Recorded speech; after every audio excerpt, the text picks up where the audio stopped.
It's been a while, ain't it? Well, listen, the title is not clickbait. It's just not about me.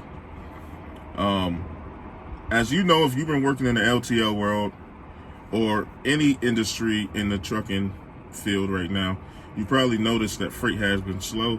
And if not, I'm just speaking to my LTL guys. But LTL, if you work in the LTL industry, you can tell that it has slowed down tremendously. There's a lot of people that have been sitting home. A lot, like I've been sitting home sometimes. Like there's been weeks where I sit home 2 days out the week, sometimes just one, and then I might get lucky where a guy took off that had a run, and I would run his run for that entire week, and would be grateful to do that as well. I know on the P&D side, it's really slow. I mean, they've been cutting guys left and right. Sometimes not just one guy a day, but it can be up to 3 to maybe 4 guys a day. I can only speak for my terminal at Saya, but when it comes to the cutting, but I do know I'm in like a Facebook group, and I've seen that there's been multiple guys that does line haul that definitely been cut and complained about it, and rightfully so. You know what I'm saying?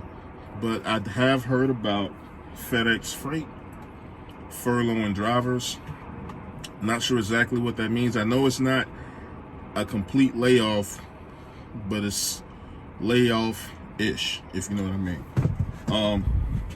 The furlough is not getting rid of your job. It's just basically, from what I've heard,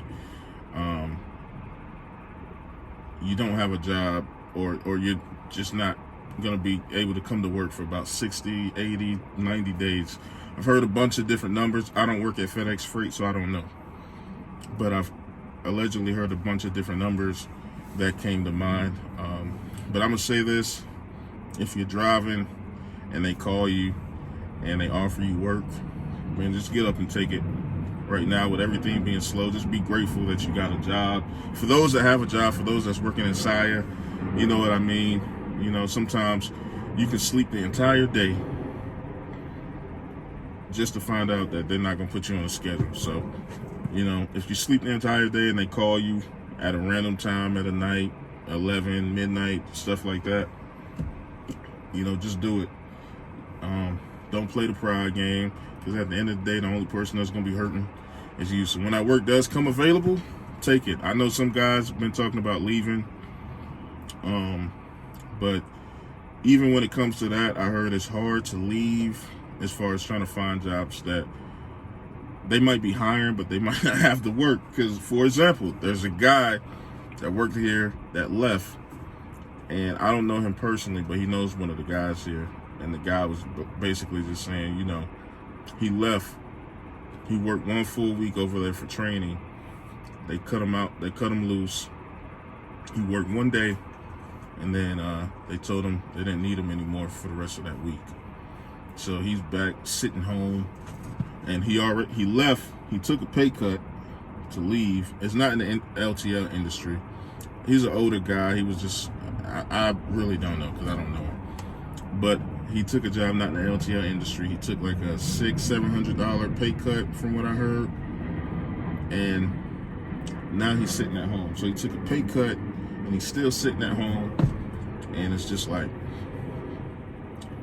wow, you know. So just for the drivers that's out there, it happens. You get your slow droughts, but just do what you got to do to get out of it. If you want to find another job, you know, do what you got to do. For whatever company you're working at, just know that the grass may not always be greener on the other side, and that is the truth, honestly. But with all that being said, man, I hope you guys be safe on the road. I'll try to make a vlog video or some kind of video to put out soon. But in the meantime, what's up? I'm still here, still alive, still working for Saya. And I hope y'all doing well. Have a good one. Peace.